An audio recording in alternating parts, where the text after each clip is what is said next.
patuloy ang daloy ng panahon, unti-unting dumarating ang mga alaala, ang bango ng paligid, ang halakhak ng kabataan, at ang mga problema na minsan ay hindi natin maunawaan.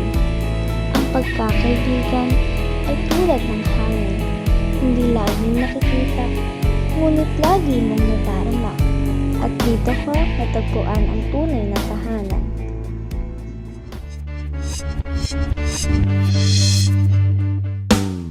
Noon, simple lang ang kaligayahan namin.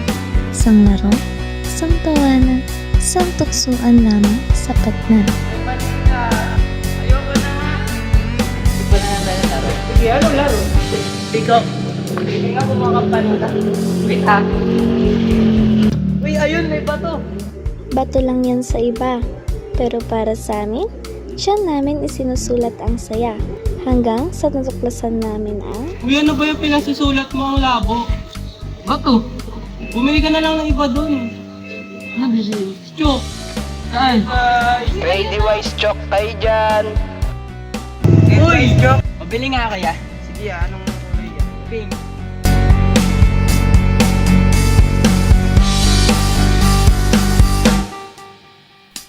akala namin pare-pareho lang ang chalk. Pero nang sinubukan namin ng Brand X, madali siyang maputol at mabilis mabura. Kaya sinubukan namin ang Grade Wise. Mas matibay, mas makinis, at higit sa lahat, eco-friendly.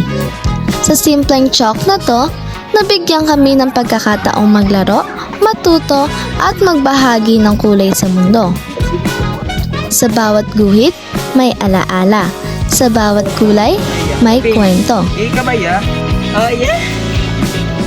Grade Wise, mula sa laro hanggang sa pangarap.